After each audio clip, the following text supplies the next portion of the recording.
IPL 2026లో విజేతగా నిలిచిన royal Challengers Bengaluru ఆదివారం రెండో టైటిల్ కైవసం చేసుకుంది. అహ్మదాబాద్లోని నరేంద్ర మోడీ స్టేడియంలో జరిగిన ఫైనల్లో గుజరాత్ టైటాన్స్ ను 5 వికెట్ల తేడాతో ఓడించింది.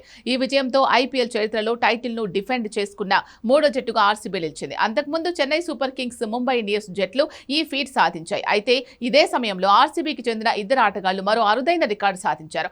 ఆర్సీబీ జట్టులో ఉన్న ఫిల్ సాల్ట్, సుయాష్ శర్మ వరుసగా 3 ఐపీఎల్ టైటిల్ సాధించారు. దీంతో వీరిద్దరూ ఒక అరుదైన క్లబ్ లో చేరిపోయారు.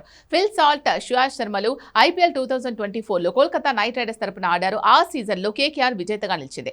గత సీజన్ లో ఆర్సీబీ తరపున వీరిద్దరూ టైటిల్ అందుకున్నారు. ఈసారి కూడా టైటిల్ డిఫెండ్ చేసుకోవడంలో వరుసగా 3వ ఐపీఎల్ ట్రోఫీ అందుకున్నారు. ఈ జాబితాలో అందరికంటే ముందే కర్ణ శర్మ ఉన్నాడు. ఐపీఎల్లో హ్యాట్రిక్ టైటిల్స్ అందుకున్న తొలి ప్లేయర్ కర్ణ శర్మనే. 2016లో అతడు సన్ రైజర్స్ హైదరాబాద్, 2017లో ముంబై ఇండియన్స్, 2018లో చెన్నై సూపర్ కింగ్స్ తరపున అతడు ఐపీఎల్ ట్రోఫీ ముద్దాడాడు. తాజాగా ఈ జాబితాలో ఫిల్ సాల్ట్, సుయాష్ శర్మలు చేరిపోయారు. ఫిల్ సాల్ట్, సుయాష్ శర్మను 2025 మెగా వేలానికి ముందు కేకేఆర్ విడుదల చేసింది. దీంతో ఆర్సీబీ 11.5 కోట్లకు సాల్ట్ ను, 2.5 కోట్లకు సుయాష్ శర్మను దక్కించుకుంది.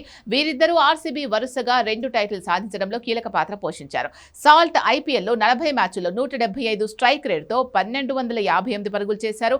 మరోవైపు సుయాష్ శర్మ 39 మ్యాచ్ల్లో 27 వికెట్లు పడగొట్టాడు. వచ్చే సీజన్లోనూ వీరు ఆర్సీబీ తరపునే ఆడనున్నారు.